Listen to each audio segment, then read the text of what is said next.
ሰላም ጤና ይስጥልኝ ወድ ጓደኞቼ እንዴት ናችሁ? ዮናስ ነኝ ከጆኒ መልቲፕል ሶሉሽንስ።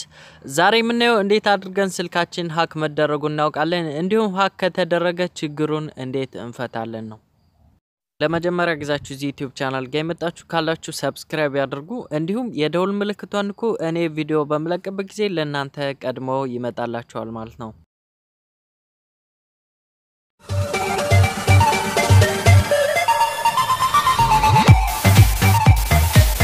አፕልኬሽን ለማውረድ የተለያዩ አማራጮች አሉ። ከነዚህ መካከል ከፕሌይ ስቶር ላሳያችሁ። ፕሌይ ስቶር ጋር ትገባላችሁ።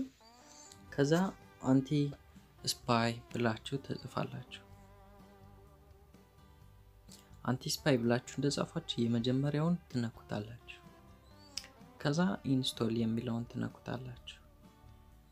በጣም ትንሽ ነው። ኢንስቶል አድርጎ እንደጨረሰ ኦፕን ትሉታላችሁ። ከዛ በኋላ ስለ አፕልኬሽን ነው ይነግራችኋል። ኦኬ ትሉትና ራሱ ስካን ማድረግ ይጀምራል። ስካን አድርጎ እንደጨረሰ ልክ እንደዚህ ያመጣልናል። ዋርኒንግ ፋውንድ ይላል።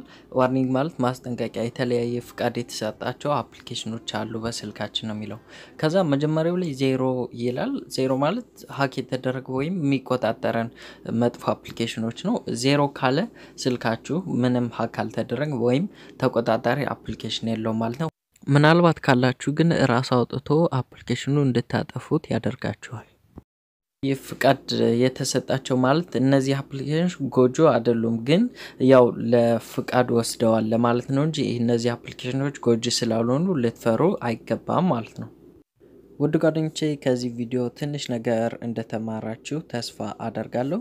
ቪዲዮ ከተመቻችሁ ላይክ፣ ሼር ያድርጉ። እንዲሁም ያልገባችሁ ነገር ወይም ሐሳብ ካላችሁ ከታች ጻፉልኝ። የሁላችሁንም ለመመለስ ጥራለሁ። የዛሬው ይህን ይመስላል። በሌላ ጊዜ እስከምንገናኝ መልካም ጊዜ፣ ከክፉ ነገር ይጠብቃችሁ። ዮናስ ነበርኩ።